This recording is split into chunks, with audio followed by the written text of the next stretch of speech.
County Civic Center. The League of Women Voters of Mississippi is presenting this voter education award. I'm very grateful for your presence. I'm Debbie Kattenberg, and I represent the executive board for the League for Mississippi. And this is our last of 4 voter education forums that we held in October. We had one at Jackson State University, one at the University of Mississippi, and we also had one in Hattiesburg at the University of Southern Miss, and then this is our final one in Greenwood. I want to offer my special thanks to Ray Shoemaker, who graciously helped coordinate this event and invited panelists and helped organize all the details. And I also want to thank the terrific team right here at the Civic Center. They were wonderful people in facilities and communications and helped get this event off the ground. The League of Women Voters of Mississippi is an all-volunteer and non-partisan group of women and men from all walks and backgrounds dedicated to educating voters, promoting voter registration, encouraging more voter engagement for a robust, active state of self-governing and self-rule. We advocate for fair representation and simplified voting access for all eligible voters. We're bringing this event to the public to elevate the conversation about expanding voting access for all eligible voters. The panelists have been invited because they're subject matter experts in their respective fields, and their individual views do not represent the League of Women Voters of Mississippi. So at this time, I would like to introduce Judge Carlos Palmer. He is a judge, attorney, and state representative for the State of Mississippi organization, Omega Psi Phi Fraternity, Inc. And the Honorable Carlos Palmer was born and raised in Greenwood, Mississippi, and is now a judge for the LaFleur County Justice Court in Mississippi. He was elected to the bench in 2005, and in addition to his judicial duties, Palmer has worked alongside his wife at Palmer Law Services, a law firm they established in 2015 after serving in private practice since 2007. Palmer has been a municipal judge for the city of Itta, as well as attorney for Sunflower County Consolidated School District and Clarksdale Municipal School District. Palmer began his legal career as a law clerk with the Honorable Tyree Irving of the Mississippi Court of Appeals in Jackson before entering private practice. Judge Palmer has been a mathematics teacher for LaFleur County Elementary School and a social studies teacher for LaFleur County High School. He earned his bachelor degree in English from Tougaloo College and completed a JD at the University of Mississippi School of Law and a master's degree in teaching at Mississippi Valley State University. Please welcome Judge Palmer.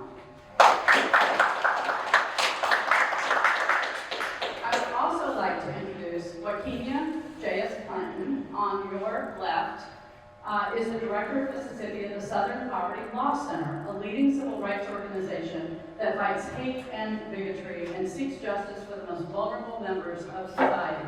She has nearly 20 years of experience in public service and leadership and holds a Master of Business Administration with credentials including Diversity and Inclusion from Cornell University, Community and Participatory Design from Duke University, and Women in Campaigns from the Campaign School at Yale University.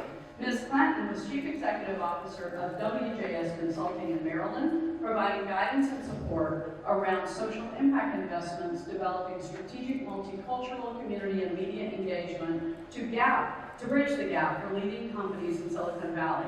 She was Senior Advisor to the Chair of the National Democratic Committee and worked as Executive Director for the National Organization of Black Elected Legislative Women. Ms. Clinton graduated with a Bachelor of Arts in Sociology from Tougaloo College. Please welcome Ms. Clinton. In the middle, Ms. Carol Blackman serves as Senior Organizing Manager for Mississippi for Black Voters Matter Fund and is the former Director of Mississippi Legislative Black Caucus Foundation. She is founder and president of CB Enterprises and Associates, Inc., a consulting firm that supports nonprofit organizational development, program development, and special project management. She has extensive experience in the philanthropic sector. More technical, okay. Extensive experience in the philanthropic sector, including serving as former program officer with Foundation for the Mid-South, Executive Director of the Mississippi Legislative Black Caucus Foundation, Program and Executive Coach with the W.K. Kellogg Foundation's Mid-South Delta Initiative, Program Manager for the Mid-South African American Philanthropy Program, and Managing Consultant for the Deep South Delta Consortium, founding board member of the National Center for Black Philanthropy, thank you, Greater Jackson Community Foundation, and Mississippi Housing Partnership, the Grants Committee Chair for Rural Education and Leadership Foundation, and a former board member of the Association of Black Foundation Executives. Please welcome Ms. Weidman. And last but certainly not least, we have Dr. Byron Ore. Currently teaches at Jackson State University, where he's professor and former chairman of the Political Science Department. He's also a former W.K. Fellow with the Kellogg Foundation, and in 2024, he was elected as the president of the Southern Political Science Association. He's conducted lectures at Oxford University, Brown University, New York University, Yale University, the University of Michigan, Princeton University, and Spelman College, just to name a few. Commentary by Professor Ore has also appeared in several media outlets, including Al Jazeera, MSNBC, CNN, The Daily Beast, and the NewsHour, PBS. Dr. Ore serves as a political analyst for NBC affiliate WLBT. Please welcome Dr. Ore. Thank you so much, everyone. I will now turn it over to Ms. Palmer, who will moderate the session.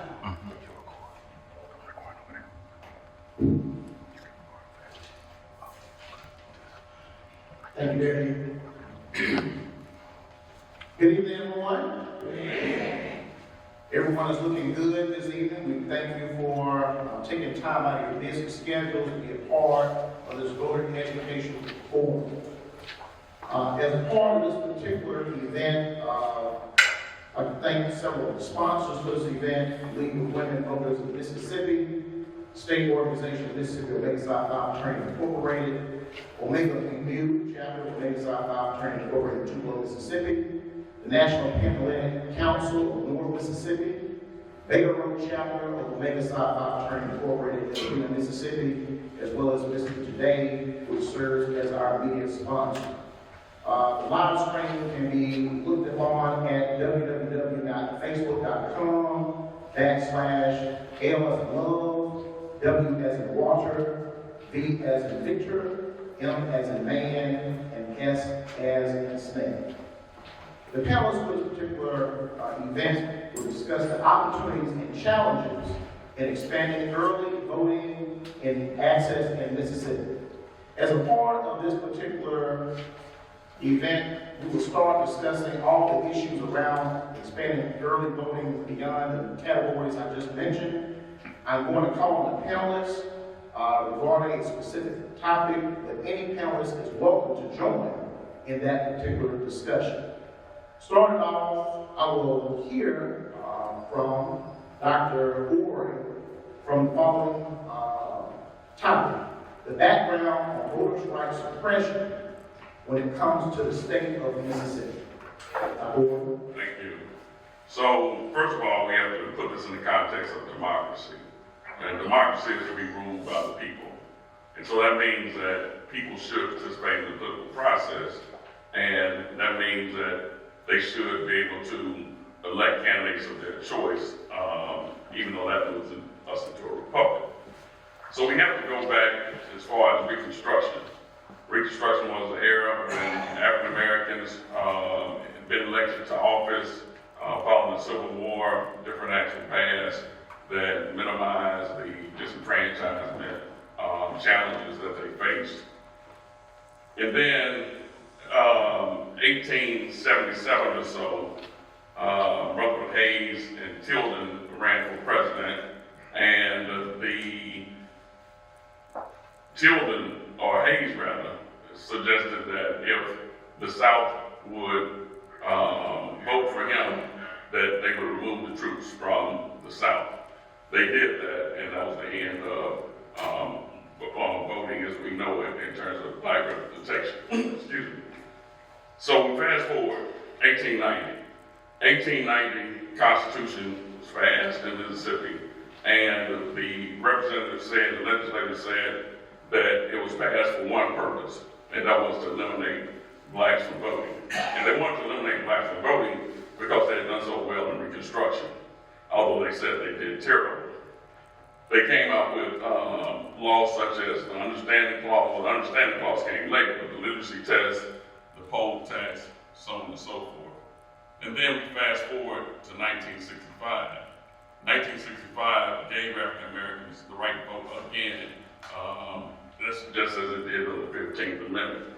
I say all that to say that this state has consistently supported policies to disenfranchise African Americans. And by extension, it has also passed laws that has suppressed the vote of poor people. And so that's where I think we can start the discussion of early voting within the context of democracy. Thank you. Next question for any of our panelists. What has changed in the last 2 years that has elevated this discussion regarding early voting to the forefront for the public and the legislature? I guess I'll take the first stab at that. Thanks so much, Judge, for the question.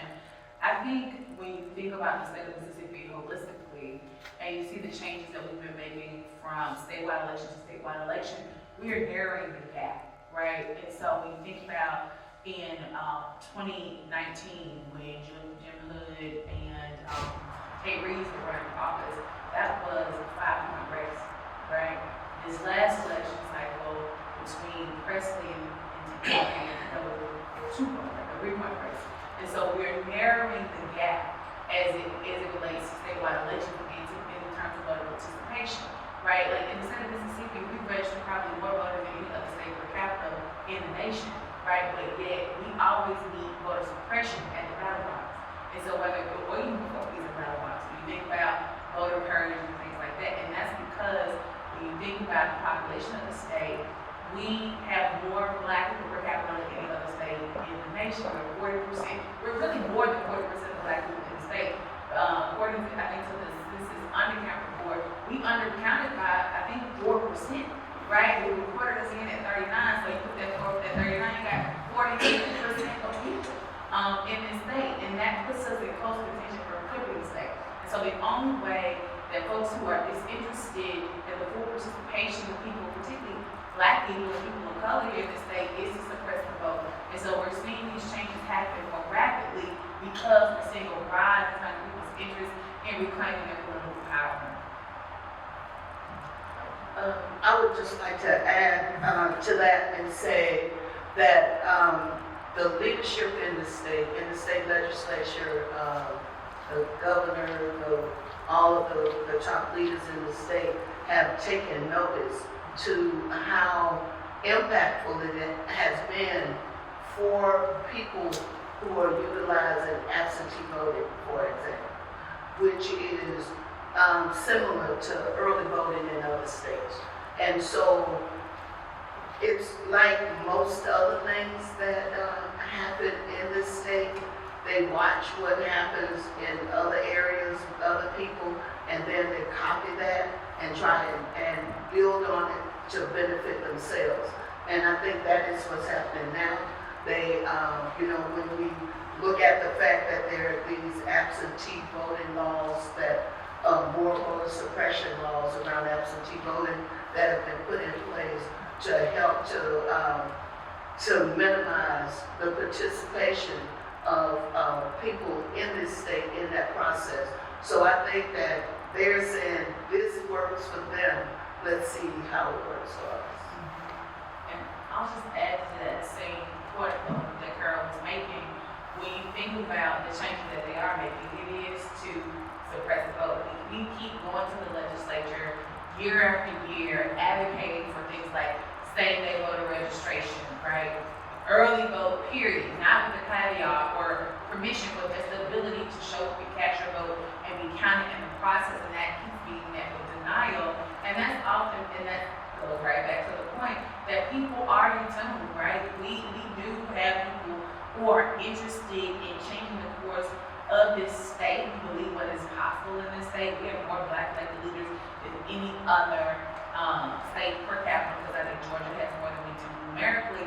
But like, our power is so truncated because of people who are in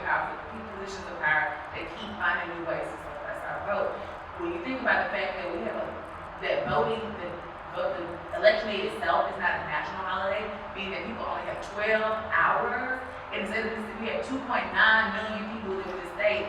I think almost 2 million of them are registered to vote. 12 hours for all of those people to cast their vote, that's insane. And that's why people keep advocating, we keep showing up advocating for more access to the ballot because we believe in what's possible. We believe in a democracy, we live in it, right? Democracy for us equals freedom, and if we don't, if we are not able to fully attain that by making sure that each and every person who wants to vote, who's eligible to vote, can vote, then we got a serious problem, and it really starts with the Fifth Circuit. So also, the House did introduce and pass a bill related to early voting. So the question then is, why did they do that? Well, as Ms. Clanton just said, if the Republicans won around the 4% first time, only 2 to 3% the second time, then there needs to be a way in their, I guess, mindset to increase their base. And that is to get folks registered to vote and to get them out to vote. And being and having it convenient to have early voting is one avenue that can lead to more people voting, whether it be Democrats or Republicans. And so maybe we'll go to another question. But I was just reflecting as Corey was talking and Sister Wakenya as well about how several years ago the Republican Party had asked all their people not to vote early. So I think they were able to take the numbers and that impact and to see what a difference it made. To that point, I'm gonna stop. But to that point, they pay attention to the margins. They pay attention to data, and we have to become as astute in that same way. When I say we, I mean the community in general. Like, don't allow people to tell you that your vote doesn't count and it doesn't matter, because it does. And it matters so significantly that people are willing to change laws in real time to strip away your power in that. That is worth your fight. That is worth you showing up and fighting for, because of how much value is associated with your ability to show them that you're going to be heard. Motivated parents, I like that. This question is to Dr. Ward. Where is Mississippi in comparison to other states regarding voters' access prior to an election day? And then the subsequent second part question is, and why are we not aligned with most other places in the country? Well, as I mentioned earlier, vote suppression is alive and well in Mississippi. We have probably the most restrictive laws in place, from felon disenfranchisement to voter purge, and there was an attempt to prevent folks from helping other folks to vote. And so, as it relates to other states have gotten on board with, for example, early voting in Philadelphia or Pennsylvania rather. 1.4 million folks have voted early in this upcoming election already. And so Mississippi is behind in so many ways. Felon disenfranchisement laws, we have the most severe types of disenfranchisement laws. For example, in order to regain your right to vote, if you face one of those crimes that are under that statute, you have to, one, get the legislature to introduce a bill. Now only 10% of bills get passed in the legislature, if that. So you have to get the legislature to introduce a bill on your behalf. An individual has to do that. And then it has to pass the legislature just like any other bill. Or you have to get the governor to essentially pardon you, if you will, so that you can vote. So those are two extreme ways in which one can regain the right to vote. And so that, that suggests that we're probably one of the most restrictive states in this country. And, I was just going to add to Dr. Orr's comment about the legislature actually passing to restore the suffrage for a resident or a voter. And then, the governor still has to sign off on that, which sometimes he does not do. And that's 2/3, and just to add a little caveat on that, it's not just simply passing a bill in your name, you have to receive 2/3 vote in each chamber.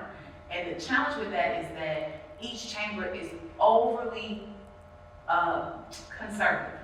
And, you know, in a state like Mississippi, when you have that kind of skewing of numbers, and that's why the census is important, because when you don't have adequate representation in these chambers, you lose a significant part of your right to vote and to be just considered as a full, willing participant of society.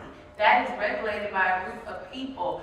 Fewer than 300 people decide whether or not you can be reclaimed as a full citizen here in the state of Mississippi, and that's an atrocity. Those are the types of things when you show up to vote, or when you're showing up to vote on behalf of someone who can't vote, you should keep in mind, right? Those are the types of things you should talk to people about when they're saying, oh, my vote doesn't count. Your vote absolutely does count, because someone out wants to vote right here today, and they can't because of Jim Crow laws here in the state of Mississippi. And we have to claim that, and we have to make sure that when we're out and engaging people around this electoral process, we're also giving them that history and that context and connecting the dots with them, because this is a real issue, y'all. We unfortunately do not have a guaranteed right to vote in this country.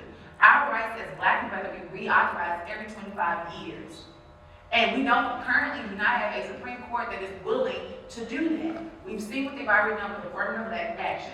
We've seen what they've done with Roe. Like, this is going to continue if we do not show up and ensure that every single person understands the severity of this election and each one that's going to come after it. Okay, now you put me in the same direction that you're going in. So let me bring up this as it relates to Supreme Court decision. So Shelby versus Holder was a court case that eliminated the Section 5 of the Voting Rights Act. Well, what does that mean? So in 1965, when they passed the Voting Rights Act, they said that any state jurisdiction that had law on the books, such as literacy tests, poll tax, so on and so forth, they were held under the Section 5, which was a trigger clause, which was pre-clearance. In other words, anytime you made any decision related to voting, whether it be moving a precinct, whatever the case might be, any decision you made regarding voting, it had to be pre-cleared in D.C. Well, what this particular case did was it eliminated that section. And as soon as it did, we had voter ID come out, roughly 6 or 7 months after that.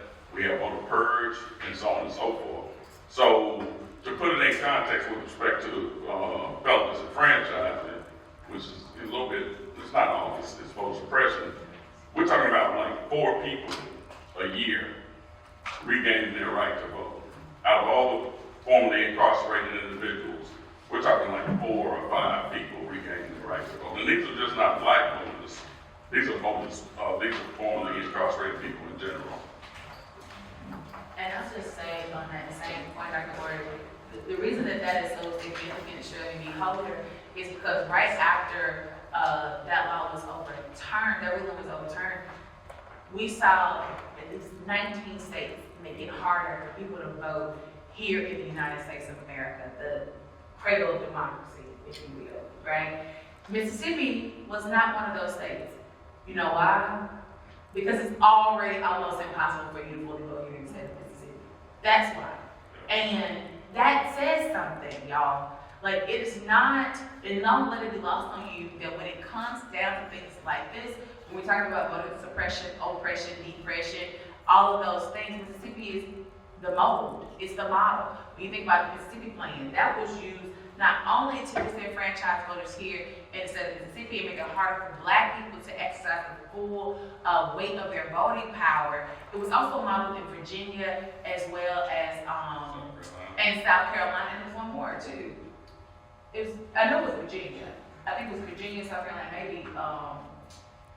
no, it was West Virginia. It was Virginia and Texas, I think, made it more difficult for folk to vote. And they have since kind of scaled back some of their suppression in a way, because Texas is still pretty suppressive if you ask me. But, you know, we have precedent for setting really bad examples that people want to then follow because they care about power and control. And as the people, like we the people, we have an obligation to make sure that that power remains in our hands and not the hands of those who don't want to see us free.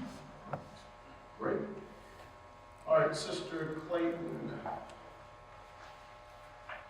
I'm sorry. Next question is, if Mississippi does extend early voting to eligible voters, without exceptions, how much of an increase in participation could we expect to see? Well, Judge, I mean, that's to be determined. If we look at where we are right now without the full extension of early voting here in the state, we only have excused in-person absentee voting. We've already seen more than 119,000 people cast their vote as of today. So what would that mean if we really took a serious look at expanding early vote? If we really took a serious look at making sure people could register to vote same day in person, or we extended, we made, like we have every other state holiday. I heard, what if we made election day a state holiday and made sure everybody was out and had access to that ballot? You could probably ensure more fuller participation for folks who want to engage in this process.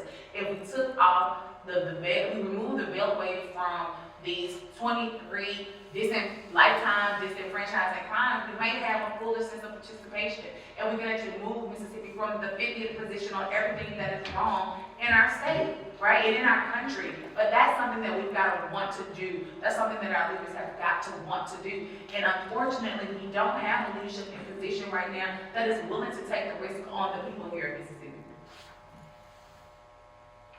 All right. This is a general question to the panelists. How would you expand early voting impact for students? Or how would expanding early voting impact students that may be undergrads or high school students who are eligible to vote? Well, as a college professor, I don't think it would have much of an impact as it would on the general electorate. And I say that because there are other reasons that students don't vote. One, they're not motivated by the elected officials or the candidates. They don't come to campus. They don't come to campus because they don't vote. So you have a circular case here. If the candidates do not come to campus and express the issues that may impact the students, then the students do not have an interest in voting.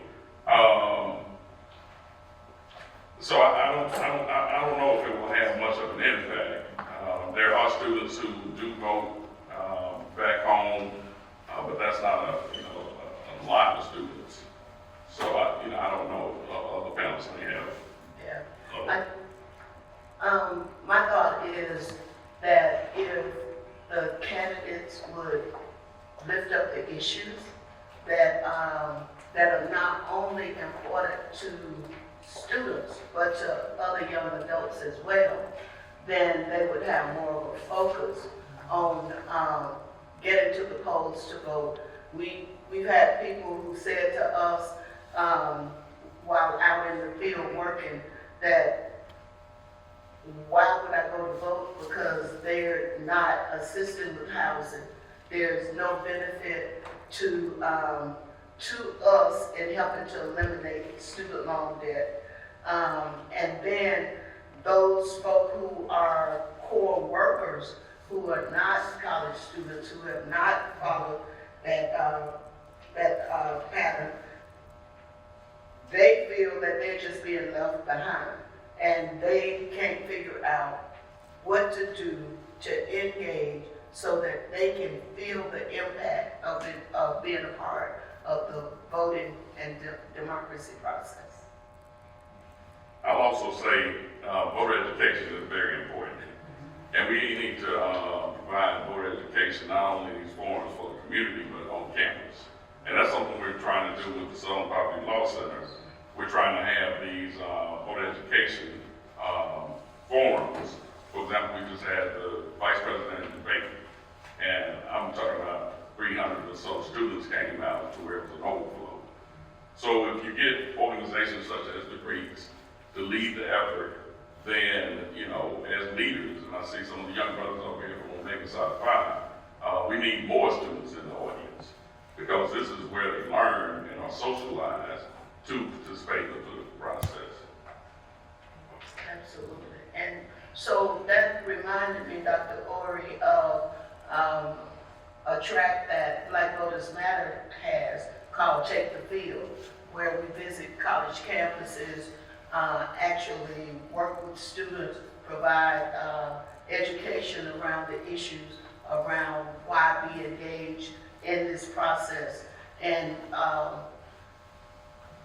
young people, well, you know, I'm thinking back, it's been a long time, but I'm thinking back as well. I started to vote right after the voting age was moved to 18, right? So we felt that that was something pretty special, and I think I've missed voting fewer than 5 times in my entire life. But I think we need to instill in people, and the way to do it is through the conversations and the education and creating the opportunities for those to happen. We can't just have the education in the classroom. We can't have it, say, at church only, but we need to seek out opportunities for how we can reach young people, but everyone else as well. Yeah, I completely agree with both of you. I think we also have to remind students of the power of place. When we think about campus voting, you see such a low number of that occurring is because most students still think that they vote at home, right? Or they are registered to vote at home. They normally have registered to vote when they were in high school. They use their address at their home, but then they go off to college. And if they're not engaged and taught and to help to understand why it is important for them to vote on campus, they say, no, I'm going to vote in my house, right? 9 times out of 10, they don't recognize that the state of Mississippi want to get that absentee ballot. You got to call the circuit clerk, request an application, get it completed in front of a notary, get it signed and notarized, sent back, and get your ballot and do the same thing. That's at least 10 to 14 days of the process that most students are not thinking about, right?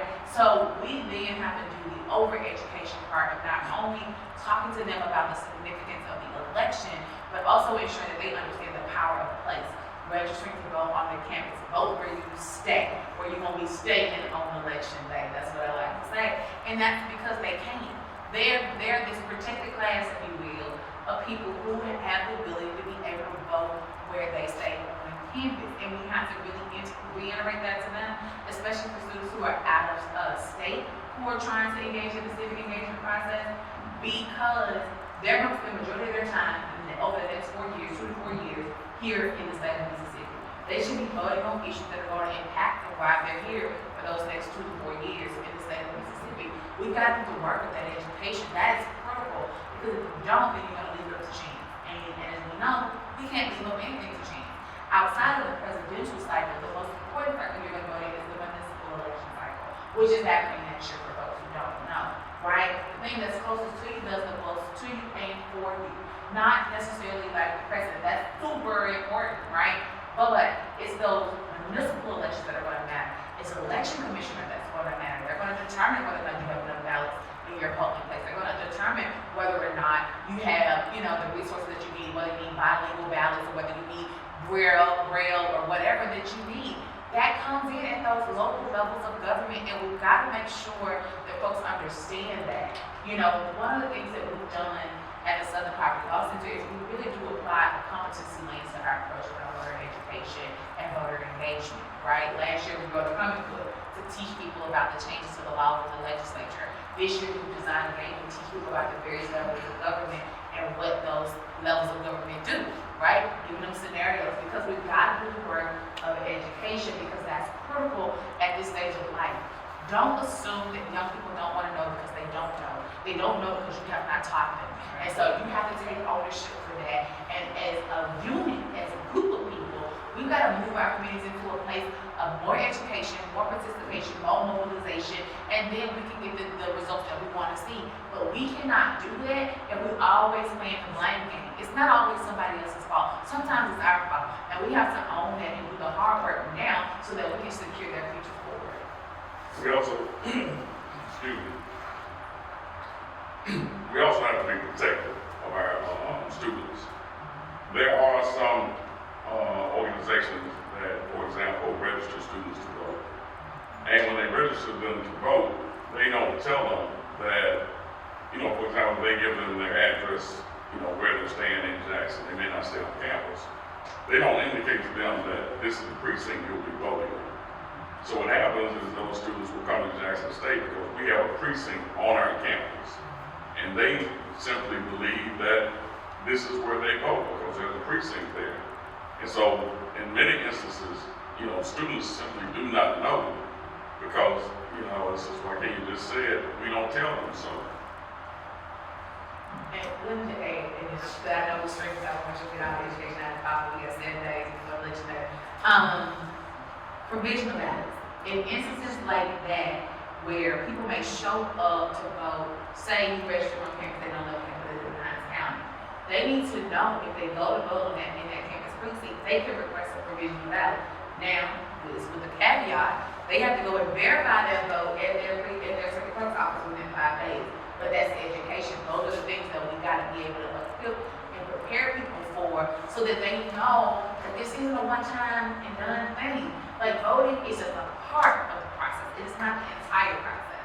Like it's called civic participation, which means you don't only get it to do it once, you have to do it early and often. And that includes showing up, educating yourself, educating your peers, but then vocalizing when something isn't right. Like just don't elect somebody, hold them accountable for what the things it is that you want to see. That's how you make your vote matter. That's how you make it count beyond just election day. All right, fellas, the next slate of questions will be dealing with legislative action. Let's take on some of the reasons why Mississippi hasn't adopted early voting. It has been stated by the majority of our state legislature that we don't have early voting because it is complicated and changes in the system are expensive. What are your thoughts on that objection?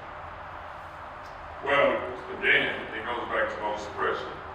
And if you think about the demographics of folks who aren't voting, I think roughly about 56% of African Americans voted in the last presidential race, and about 60-some-odd% whites voted, with the state average being about 60%, which is about 6 points lower than the country at 66%. And so if you made it more easy or easier for individuals to vote, it would disproportionately impact some blacks. For example, blacks living in rural areas. If they had early voting, then they could participate and not depend on needing a vehicle. We found in this last voting rights case that the Southern Poverty Law Center was playing involved, we found that blacks tended to lag behind whites in vehicle ownership. And, that's not, a trivial point, because if you don't have a vehicle, you need resources to vote. If you don't have a vehicle, obviously you can't get to the poll. So I think that as it relates to partisan politics, that in this particular case, there's one party that perceives that if in fact early voting and any other progressive policy that can be introduced to minimize the dilutive mechanisms, that it would increase voting for another party. I agree with that. I think that the whole intent is to look for ways to help minimize the engagement and participation of people who you can't control their vote, you can't control who they may vote for, but you can control whether or not they're able to vote and participate in that process. I'm gonna say something real unpopular, but it's gonna be really true. they are lazy and they are trifling and they will find money for anything else they want to do, like building a volleyball court, but they can't find money to expand people's access to the right to vote. That to me is absurd. It is absurd that the state of Mississippi just taunted a couple of months ago, right, that we have this humongous surplus, rainy day fund. Well, what is more rainy of a day than people not being able to vote? What more rainy of a day is that? We've got to stop making excuses for poor behavior and poor performance. These people have been performing poorly, and we have to hold them accountable for that. That's one of my theories to me. I know they real eloquent over here, but I'm from Canton, so I'm just going to say what it is. Poverty is a part of their plan. Okay? Poverty is a part of the voter suppression plan. A depressed people is a hopeless people, right? Like, if you gotta worry about food on your table, or how you gonna get to work, or if your kids got clean clothes or clean water, where does the vote fall in that? Poverty is a part of the plan. We've gotta think more broadly about what we're talking about in this country. When we talk about democracy, we're also talking about freedom. Those things work together. The vote is the connective tissue in all of that. And so if we are not ensuring that we understand what people's lived experiences are before we ask them to go and do and participate in a process that has not yielded any return for them, we're gonna have to call ourselves to the carpet on that. And be real serious about when we're talking to folks and they're saying, well, man, I gotta try to figure out how I'm gonna get up here, or I'm gonna do this. I gotta take my little girls to the doctor, I gotta do this, I gotta do that. Then we gotta provide a resource for that.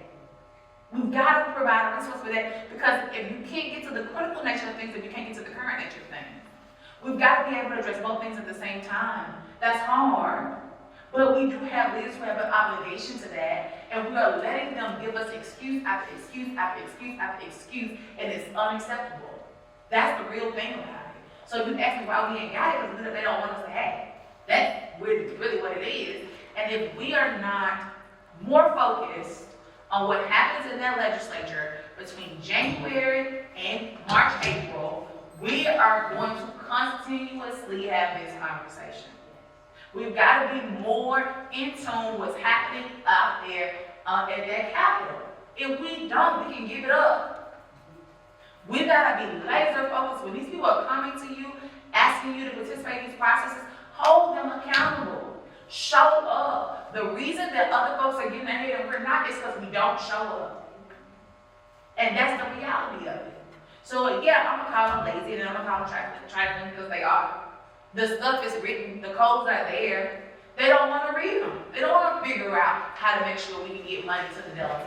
They don't want to figure out how we can make sure that these polling precincts are equipped with machines that actually work and that they have an adequate amount of ballots and that they are working and they got internet and anything else that they need in order for people to be able to participate in this process. They don't want to ensure that. And so we got to be able to call that out and call them in on it. So I would say that they're not operating poorly. What's the opposite of poor? Well, Efficiently. I was gonna say effective. Effectively. So they're operating effective because they're getting exactly what they want. So as soon as the Voting Rights Act was passed in 1965, they gerrymandered the districts where blacks couldn't win the Mississippi Delta. The Mississippi Delta had the largest percentage of blacks in the state, and it was a district. It's a district that Benny Thompson is in now. But back then, they gerrymandered that district, cracked it up to where blacks no longer were a majority. And so they knew exactly what they were doing, and they're very, very effective at doing what they want to do to suppress the vote. I think you're both absolutely correct. I think that the plan that they implemented in 1890 to take the voting rights away from black people is a plan that they are revisiting now, and not just in Mississippi, but across the country. And I think that the people who are in charge want to remain in charge, so they're designing everything that they do so that they're able to sustain their power base. And I think we see that in all of what we do. When you think about the election process, and if anybody has been at the state legislature or has visited the state legislature, I think my colleagues here mentioned the 23 disenfranchising crimes. Those are the crimes that people commit where their voting rights are taken away. Over the last several years, decade or so, picking pecans up on the side of the road that fall off of somebody's tree on the pecan orchard has been introduced as a bill that would fall under felony disenfranchisement. So it's always these things, these seeking opportunities to take the vote away. Back to the earlier point that was made regarding the impact of Mississippi on the nation. So sometimes I sit back and I wonder, did the United States birth America? I mean, did the United States birth Mississippi, or did Mississippi birth America? And I say that because if you go back again to 1890 and the strategies and the law was codified in the law that were passed to prevent African Americans from voting in this country, and you look at the law today and the efforts to create more laws that engage in voter suppression, then all you have to do is come back to Mississippi.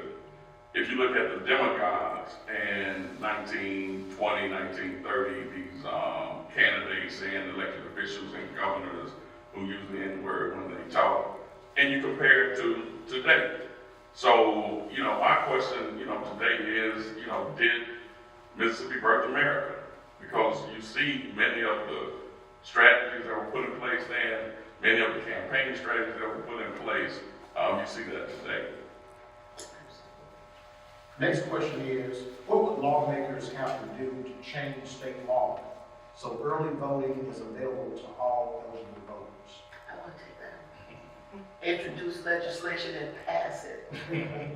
If the governor vetoes it, then they should override the veto and it becomes law.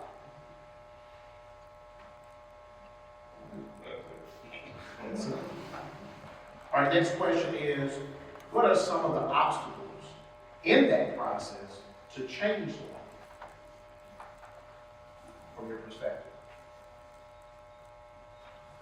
To change the law, which one, I'm sorry? In order to implement early voting? I think it's the fear that people will have too many opportunities to engage in the process. I think Sister Wakenya mentioned teachers and how the teachers' work schedules impact their flexibility and ability to go out to vote. And then while she was talking about that, I thought about hospital workers. I thought about other people who are in service, who have jobs that demand that they are there for, untold hours. And a lot of those jobs do not, despite the law, they do not afford an opportunity for their employees to leave to go to vote on election day or to come in late. So I think it's, yeah. Yeah, so when they understand that many of these jobs, black people are not in because of the job, the jobless rate is related to the black community and the type of jobs that they have. When that happens, then those who are in opposition to early voting can see that it impacts the electorate in general. It doesn't just impact one group over the other.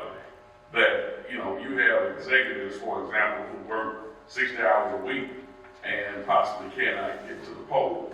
And so when those in opposition can understand, which I think based on the House vote, and there was another vote that took place, I can't recall, but there have been individuals who have pondered, whether or not this is a good idea. So, it's a matter of trying to convince them that, this is not just a measure that would impact one community over the other. In this case, will impact blacks, more so.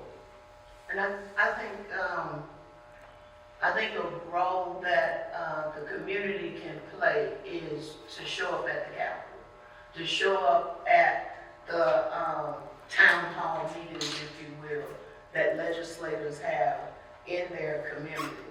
To, you go to the Capitol and you look for your legislator, because now you figured out what their job really is, that the job is not for them to come to somebody's funeral. Their job is not for them to come to the green tea in the community or just to show up and offer lip service, but you figured out this is your job, this is where you work, and this is what you owe me and my community. So we're going to show up and we're going to make these demands. So in that vein, part of what we do at Black Voters Matter is we have a Capitol Day every year. So we have partners that are spread around the state. And with those partners, we have different kinds of educational sessions. We talk about what the policy hot button issues are with them. And then we invite them to the Capitol. And we say, okay, you come this day and we can help you with scheduling an appointment with your state legislator. And if they won't schedule with you, then we can help you find them in the committee meeting room and point them out and say, there they are. All right. Last but not least, the question should be posed: how should voters make their voices and opinions known? I think we've shared several ways they can do it. I think showing up to vote is one of the first things you can do, but also keep it going. Like, don't just stop at your vote. Continue to figure out what it is you care about and make sure that they know it. Like, understand their level of government, what their power is, what their authority is, and understand what their authority is and what your power is, right? I think that is really the important thing, because there's so much happening in our communities, and it can feel disjointed if we don't know who we're supposed to be talking to, right? Like, we don't have to call Congressman Benny G. Thompson for everything, right? Like, he's one elected official over almost 1,000 plus here in the state of Mississippi. We've got to know how to exercise our power in the right places. And I think the best thing to do is starting here. Like, I think connecting with organizations like the League of Women Voters, like Omega Psi Phi, like Delta Sigma Theta, SPLC, Black Voters Matter. We have resources that are available to you all, educational resources. I personally think that the League of Women Voters Vote 411 is one of the best resources around, because it helps you build your ballot, understand where you vote at. Like, all of the different things are available to you on that site. You should be taking advantage of that. I use it personally, right? And I think other people should think about it as a resource, but also tap in to the people in your community who just know. Tap into your election commissioners. They know a lot. You should be calling on them and asking them questions. They know who they are too, because they are making so many determinations about your vote and your voting power and access as well. I would say each one reach one. So everyone that's here today, you're interested in this topic. But there are folks who are not here that need to be interested in this topic. And so we need to convey to them why they need to be interested in this topic. So for example, the Supreme Court. The President nominates the Supreme Court candidate, I'll say. And it still has to go through Congress. But when the court is stacked in one ideological direction, then that impacts laws, for example, that have been passed and then have been appealed, by different plaintiffs. And so I'll give you an example of what did work in terms of community coming together and working together. So when I say each one teach one, I'm also speaking to collaboration efforts and cooperating with other groups. So we had a Supreme Court case. We had a Supreme Court case where we were looking at Supreme Court District 1 and trying to change the boundary lines. But we also had a case where they were trying to increase the number of Senate districts that were majority black. Now, the majority of the districts are overwhelmingly majority white. They have a supermajority. So my question has always been, then, if you have all these districts that are drawn to be predominantly white districts, why can't you draw some districts that would be majority black? Because the opposite of drawing a black district is drawing a white district in this state because it's so racially polarized. And so we ended up presenting enough evidence, bringing together different organizations, different law firms. They collaborated together to make the case and made it very well by providing the evidence. And 3 Republican judges, they're supposed to be impartial, that 3 Republican judges ruled in favor of the plaintiffs. In this case, they created more Senate majority black districts, which just hadn't happened in this state, let alone the country. There were like maybe 2 cases where they had filed what we call Section 2. I don't know the details, but that's the case where, they were working together. All right, that concludes the questions that I have. This time we'll have a few moments to address any specific questions that the audience may have to our panelists.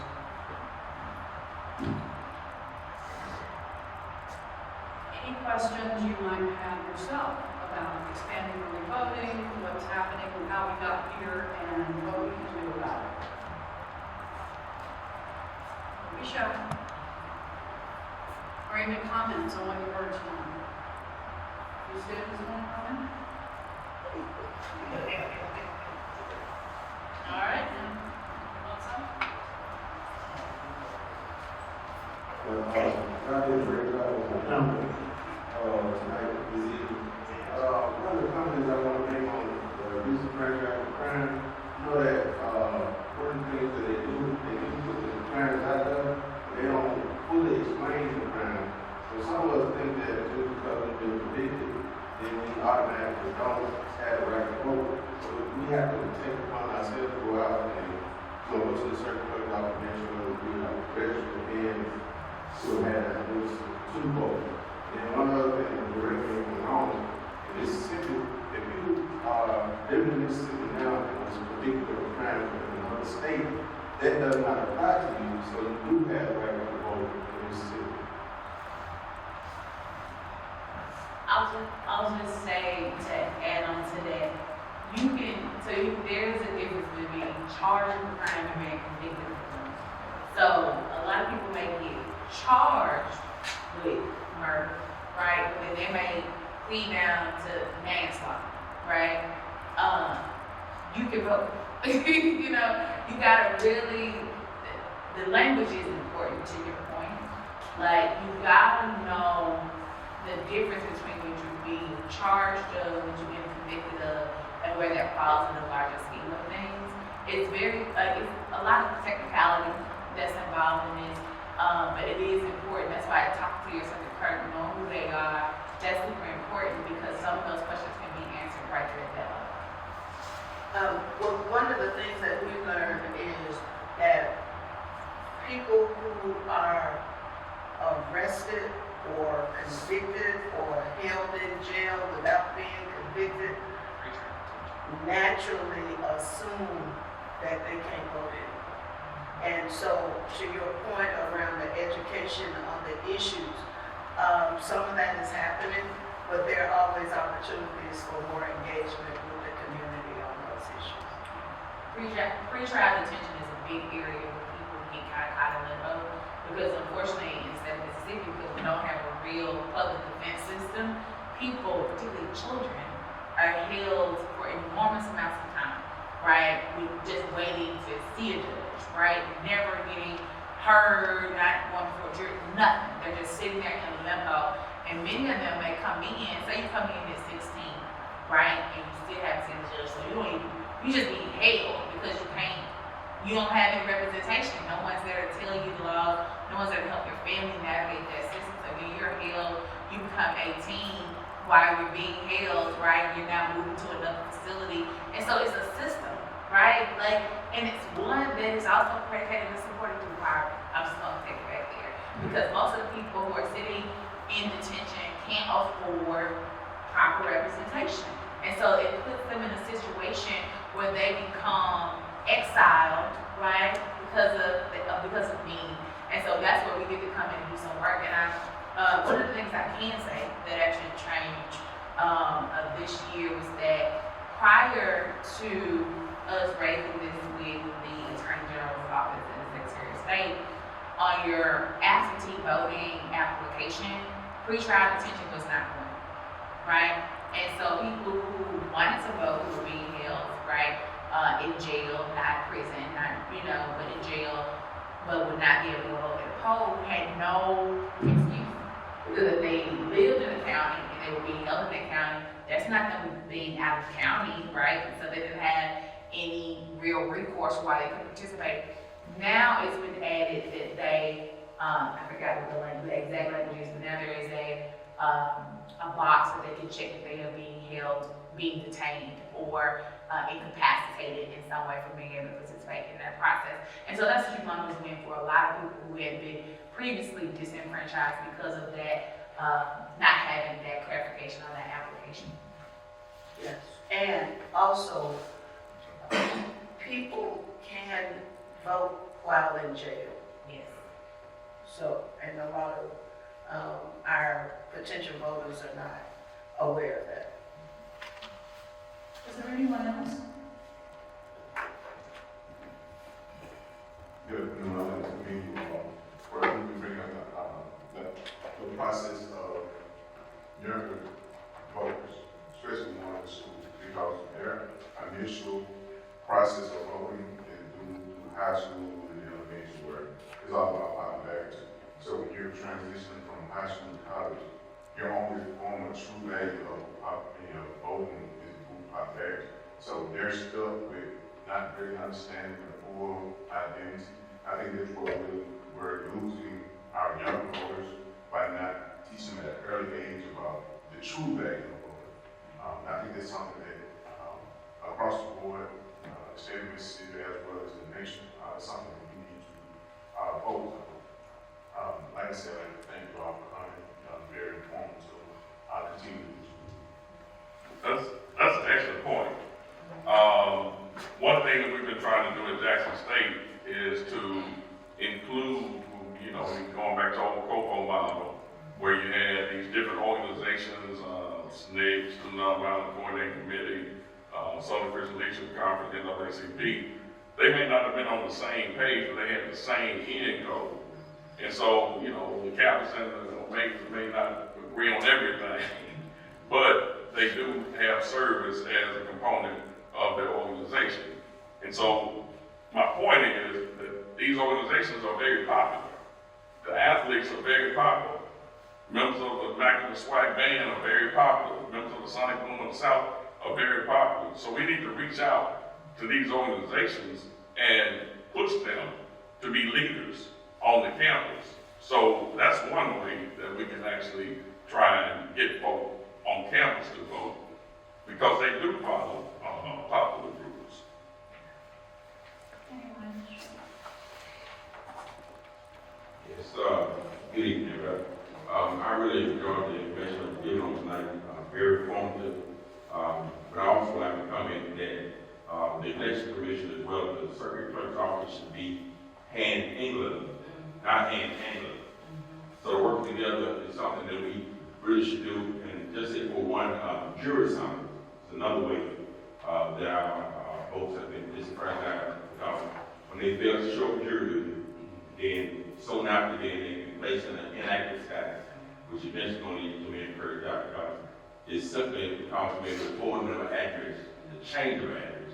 So that's what we have to work together to make sure we educate and make sure we're concerned about the increase in voter participation and not be focused on the urging of voters to kind of like simplify the process as well. Because a lot of people come, well, it's our job, it's our service, and we supposed to provide, people have actually lost their life, and we have a right, and we should be concerned that this thing and participate every day to increase voter participation. That's an excellent point, and that was actually one of the provisions of the murder purge law that was passed last year, was that jury summons was a way in which they were identifying who to purge from the rolls, and they used that under the, I think it's called STEMS, which is the state election management. Statewide, yes, the statewide election management system. That's what they use to kind of evaluate and quote unquote clean the system up, right? To make sure that everybody's quote unquote active. Jury summons is important for a number of reasons, right? Not just because of the potential being purged, but because that's where you get to make your voice heard again on behalf of the people that you know in your community. So much is up to change because we don't show up. That is a place where we must show up. Don't try to get out of jury duty. You could very well save someone's life. You could very well save someone who's innocent from going to jail if you just do your civic duty and show up for jury duty. All right, I'm kind of piggybacking off what Overall just said. We have all the districts have a system making initiative, whereas our target is just that, the jury selection pool, you know, and to speak to what you were saying, right? Not only do they keep you out of the office vote, you use your voter registration if you don't go vote, they remove you as well. You know, if you don't go vote, you don't utilize that vote, you gotta register. Like, you think that you just sit there and know, they do check, like, say, after this voting, after this cycle, if you don't vote, they're ready to register. I looked at that. Two federal elections. So, but as far as the jury pool, I was thinking about, the reason what brought me to, well, first of all, I'm the person who needed the jury system, needed the judicial system. So I know the impact of the need for the jury selection. A lot of our people we need to start educating our people more so on their Sixth Amendment right and the importance of it. Because the one thing, like Mr. Penny said, the one thing that the jury selection, the jury pool gives us, it gives us the opportunity to have a voice in what goes on. We always complain about not having a fair trial, but every time we have an opportunity to be present and to have an actual impact on that, we do it. Go for my family members. Every time they call the jury, they go, I'm sick. You know, everybody's figuring out a way to get out of it. Not doing it. That's going, once you get out there, like you said, you don't show up or whatever, or you just don't go. They keep you off, they keep you out your registration. And not only that, now you take yourself out of the way where you can't actually become impactful on your friend's son's child. Or the young man that you know, despite all the things that the judge don't know, you know this young man because you're in the community, so now you got a voice. All it takes is, man, we start educating people on the jury. One no means the person don't go to jail. It don't take, oh, it's 12 of them, so it's just I'll go my vote on that. Your one no means no, not guilty. I don't care if 11 people saying yes, strong yes. Your one no means no. That means the person don't go to jail, but a lot of people don't understand that. So again, I think that the one thing we have to pay attention to is the different things that they placed in our way to keep us from being able to get out and vote. I didn't know that I could vote. I started talking to somebody that was convicted in the city to vote. So I'm able to vote. All my conviction was out of Illinois. A lot of people coming back to Mississippi from other places don't know that because you were convicted in other places, you were able to vote. So imagine if you got, this is what they call this the retirement state. So imagine how many retired people from other states that are here, that they don't know that they're able to vote, that people don't even reach out to educate them and let them know that they are. So even in voting, I agree. Receiving stolen property, you can't vote.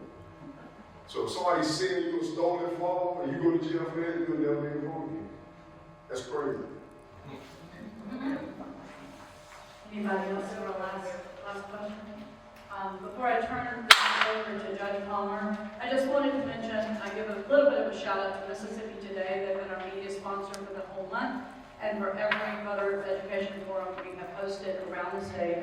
This civics field guide is supplied by Mississippi Today. I did hear from several of you that it would be nice to educate folks. If you are responsible for an organization or a student group or any kind of activist group or any retiree group or any group you're at, please certainly take these away at any number that you want tonight, but also contact Mississippi Today and they'll mail you more so we can get this around. There's a QR code, there's a deeper guide digitally that's not in print that goes deeper than what you see here. So I encourage you to take a look at this and let's spread the word on the civic education like we've been hearing tonight. I'm going to turn this back over to Judge Palmer now. Thank you, David. Well, that concludes our question and answer session for our education forum. Just want to acknowledge some individuals or groups in the audience. With the members of the League of Women Voters of Mississippi, please stand.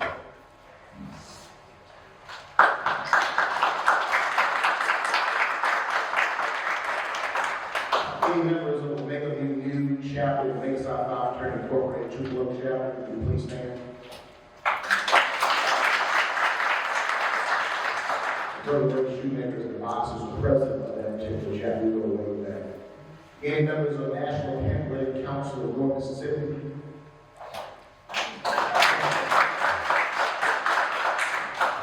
Baker Chapter of Omega South Five Turn Incorporated. Slash Baby Davis.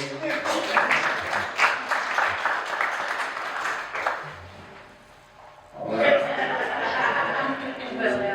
State Organization of Mississippi Omega South Five Turn Incorporated.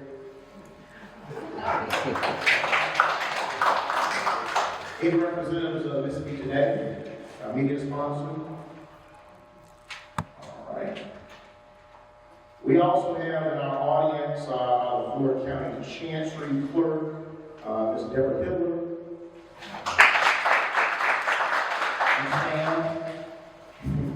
We also have in the room our interim Florida County Circuit Clerk, our brother Johnny Gary. We also have a candidate for the same office coming November 5th. We also have a candidate, Carissa Brown. Sister Carissa Brown, will you please stand? She's also a candidate for Florida County Circuit Clerk. Are any other elected officials present? Please stand. Marvin Jones, who is Humphreys County Circuit Clerk, Calvary Nation. Welcome you. With that being said, we thank you for being here today. One last round of applause for our panelists. For the expertise on the subject matter, it's very important that we have this discussion. I hope everybody has relief here, being more educated